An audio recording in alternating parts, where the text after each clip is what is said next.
If I had to rebuild my desk setup from the scratch, these are the 5 things I would pick first. So for me, a gadget worth buy needs to do one of these 3 things. Save my time, reduce my mental clutter, or improve my comfort so much that I will be willing to buy or pay for it. So my number 1 is the Elgato Stream Deck. The real value over here, it isn't just in the buttons, it's actually having fewer context switches throughout the day. Everyone knows that your brain has a certain cognitive load, and throughout the day, you basically drain the battery. And for me, it's very valuable throughout my day. I'll be doing less context switches compared to going to the keyboard or remembering a specific shortcut. What's one thing on your computer that you do almost 50 times a day that if you could, you would automate it?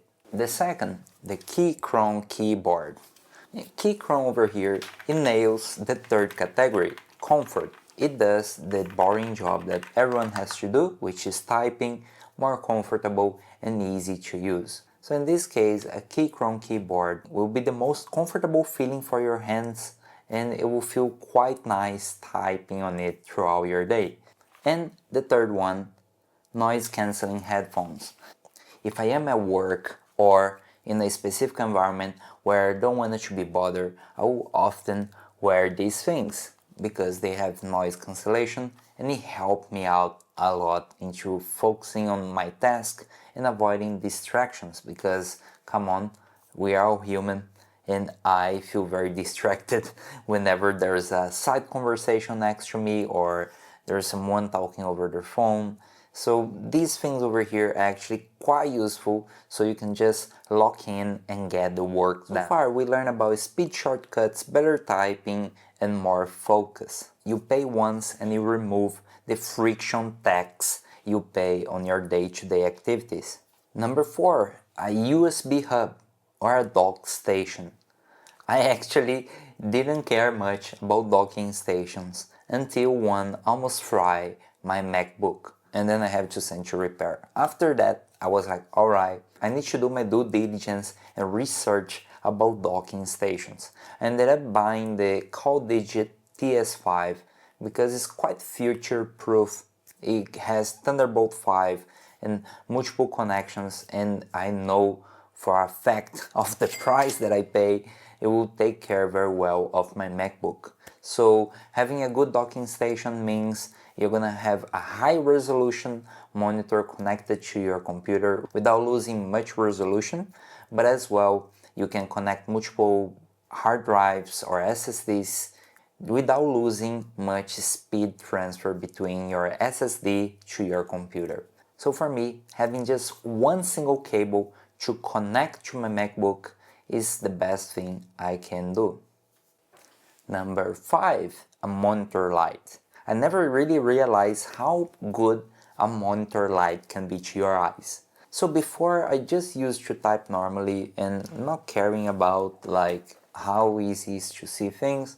But since I bought a monitor light, I feel that I can see my keyboard way clearer, and they say that it helps you as well to see the screen better.